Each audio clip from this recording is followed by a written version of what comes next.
All right, we got one last review before I go back into semi-retirement for a few weeks.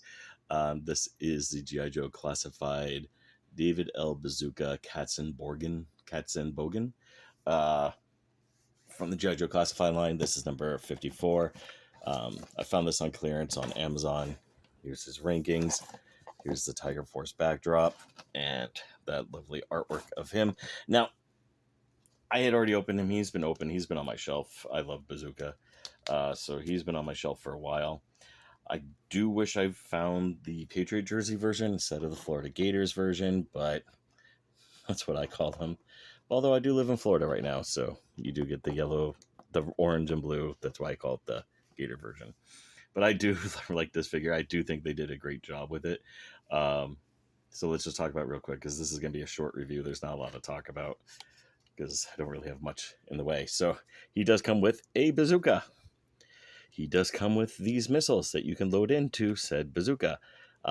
Be careful. I broke this popping it out of the box, but it is on a hinge. And the reason you have it on the hinge is you can take the missiles. You can load them in. See, pops right off. And then you can pretend that you're loading them, and then they go in there. Then you put one up front. Yeah. So that's that. That's his whole thing. He's a bazooka. He's the anti-tank guy. In the cartoon, he's played as somewhat of an idiot. In his toy biographies, he's actually considered to be somewhat smart and is an expert on anti-armor. So what to expect with this figure? First off, he looks good. He's got that great little smirk going.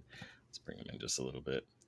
So, I mean, he just looks full-on 80s football player. I love it. I love it so much. And growing up in New England, the fact that he had the Steve Grogan jersey meant that pretty much every kid had him. So, yeah. So, what to expect accessory-wise? I mean, articulation-wise, you know what to expect. He does have the upper torso twist. Doesn't really do much. So, he doesn't get as much articulation compared to some of the later figures. Head is on the regular ball joint, so you know what to do there. The arms are on a butterfly joint, so you can somewhat pose them. You can bring the arm all the way around. You do get the double elbow. Again, very tight figure. You do not get waist rotation. Well, you do, just not much of it. Leg can kick forward up a little bit, not that far back due to the legs. Double knee, all blah, blah, blah, blah, blah. You know what to expect by this point. Now, this is one of the older figures, so the ab crunch is different, but he does look good. He does have a lot of posability. I've seen some people be able to get him some pretty dynamic poses that look legit. I have some issues doing it, so I usually just have him on his knee firing his bazooka.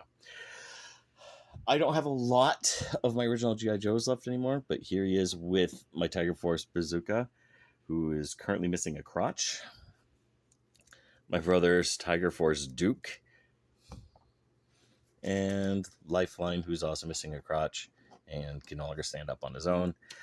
Somewhere I have Tripwire, but I don't know where anymore. But yeah, so it is a really cool figure. I dig it. I love Tiger Force. I thought it was a really cool way, and when I was 7 or 8, for them to bring back the characters that I loved, which was the first season of the cartoon. Bring those characters back, give them new paint schemes, and some new accessories. I unfortunately don't have any of the vehicles anymore, but yeah, I dig it. I think it's cool. I think it looks great. And yeah, thank you for watching. Please comment down below. Tell me what you liked, what you didn't like, and what you want to see next.